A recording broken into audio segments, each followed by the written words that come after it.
자, 대선 이후에 오랜만에 등장한 이름이 있습니다. 전혜연 평론가님, 이재명 전 대선 후보, 이제는 뭐 민주당 상임 고문이죠. 이재명 상임 고문 얘기가 들려왔어요. 어떤 얘기입니까?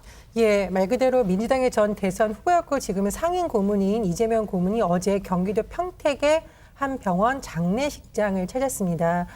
민주당이 대선에서 패한 이후에 지금 지방선거에 출마하려는 한 당원이 낙선과 관련한 인사를 대로변에서 하고 있다가 좀 불의의 사고로 차량에 치여 숨졌다고 해요. 아이고. 그래서 그 숨진 당원의 빈소를 찾아 조문을 했다라고 하는데요. 네. 사실 대선 패배 후에 이재명 고문은 외부 활동을 거의 하지 않았기 때문에 이번 행보가 사실상 공개된 외부 장소에 나온 것으로 볼 수 있고요. 네. 이 자리에는 뭐 안민석, 김영진 의원이라던가 김용 전 경기도 대변인이 미리 도착해 있어서 악수를 하긴 했지만 거의 말은 하지 않았다고 합니다.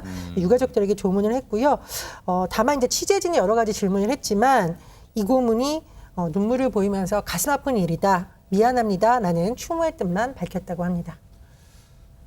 진짜로 얼마나 가슴 아플 거예요. 이재명 상임 고문, 이재명 전 후보 입장에서는 정말 상심이 컸을 것 같습니다. 그런데 이런 가운데서도 허주현 변호사님, 이재명 상임 고문이 뭔가 민주당 소속 의원들에게 일일이 어떤 뜻을 밝혔다면서요. 맞습니다. 이재명 상임고문 지난 15일부터 16일 이틀 동안 전화를 무려 200통 가까이 돌렸습니다.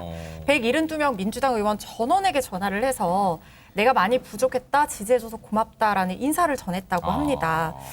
일단 일부 의원들에게는요, 뭐 자기가 이제 대선 때 추진했던 어떤 정치적인 개혁안 이런 것들을 좀 강력하게 추진해달라 이렇게 당부하기도 하고, 또 원내대표 출마를 타진하는 의원들에게는 격려를 하는 그런 모습을 보이기도 했다고 하는데요.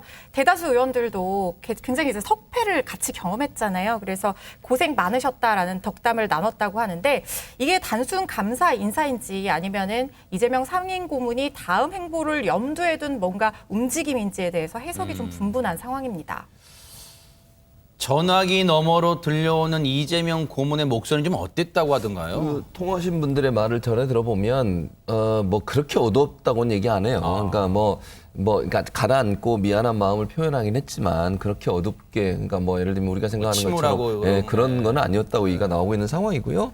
그리고 이제 뭐 원외 지역 위원장들한테도 전화를 했거든요. 80명한테. 근데 그분들 중에 한 분이 인터뷰한 내용을 보니까 조기 등판이라고 하는 부분에 있어서 뭐 비대위원장을 맡을 것 같지는 않고 지방선거에서 뭐 지원 유세 같은 건 할 수 있을 것 같다는 이제 본인의 생각이죠, 이것도. 그리고 나서 아마 당권에 도전하지 않을까 조심스럽게 그런 예측을 하는 얘기도 있었습니다.